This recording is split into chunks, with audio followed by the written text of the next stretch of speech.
Good afternoon once again, ladies and gentlemen. Welcome to the USA for the third to last round of TNR Season 1.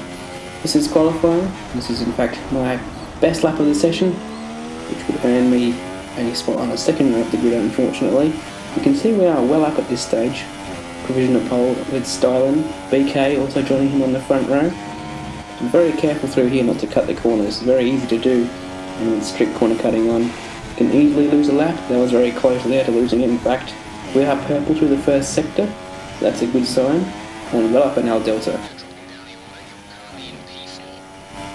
So that's OP vaulting himself up into third position.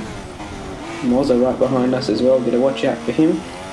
Now, interestingly, in this session, several cars have earned themselves qualifying bans, including my championship rival, Prix Stingray. However, he gets quite lucky in the fact that multiple cars have that, so he probably won't be starting exactly last. And also, the fact that this track kind of suits people starting on fresh tyres at the back, if they can stay out of trouble. So if he does that, he actually may have the advantage from this qualifying session, unbelievably. And it's just our luck that is the way things occur. Either way, we're approaching this final couple of corners. We're well up and we're going to go to easily to pole, I'd imagine, unless something goes catastrophically wrong in these last couple of corners. And that's exactly when someone in the party pipes up. I think it was actually Stingray, and I completely couldn't hear my car and missed the braking zone for both of the last two corners and lost myself a good chunk of time and easily pole position. So that was kind of annoying, as is his voice, but we'll move on. Fourth position is not the end of the world. Stylen on pole, congratulations to him. We've got some cars to worry about though. Mozza, in fact, vaulted his way up into third right at the end of the session, and obviously you can see there several cars without lap times because they had qualifying bans. So the lights are on and out. No jump start this time, unlike in Oz Racing, and that is quite a bad start from Mozza, in fact. So we're up to third straight away.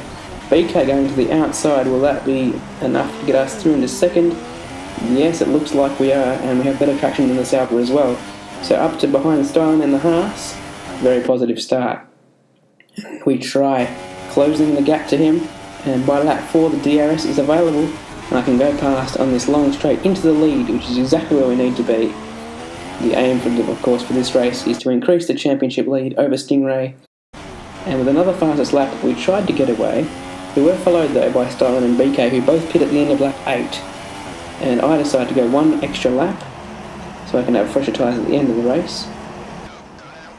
This is where the strategy was split though, and that is not really a corner cut. Oh, just being careful to avoid waffles there. I get myself a 3-second penalty. Now we have to get through the traffic who haven't pitted yet, and Harry Ryan was the first person I came up against, and then thankfully for me he went wide there, allowing me up into P7 and some fresh air, because being behind him in these last couple of corners would have been quite costly. The next car was HSV in the Williams, and well, very costly in fact to this sector to be behind him. Eventually I get past as he goes deep. Still not the greatest way to get past because my line and the traction wasn't ideal through there, so that was quite a hold up. But then this was kind of scary. Headshot a lap down. I had flashbacks of Nemo there. He goes out of the race. Either way, we'll progress. Now behind Hold Up Man, and he does not live up to his name because he enters the pits. So thank you for that to that Williams. And now we're being promoted back to the field. BK is on a 2-stop, by the way. That's why he's had such a big lead, and he makes his second pit stop right there and will retake the lead. Problem was Stingray, with that fresh set of tyres at the start, has worked his way through the field with little to no resistance. And as soon as he gets past Stylen, he has a look at me, and thankfully couldn't get through there. We have better traction but no DRS, so we might be eaten alive here. And look how close all this is. Stylen might be looking at us too here. We've got Stingray on the right, Stylen on the left with a lot of momentum. He comes through to take the lead. I'm going to try and see what I can do here. Oh, contact between the two of them, and I'll be able to take the lead back hopefully. Depends what Stylen does here. I have to go for an over and under. Oh, we've actually been clipped there by Stingray, who goes around, does a perfect 360 and continues. Now BK, while we are all battling, is caught up on super softs. It's all kicking off here. Note that, of course, that V-Fingers is also on super softs, having done a very interesting strategy, starting once again from the back on fresh tyres. So that clearly was the strategy here.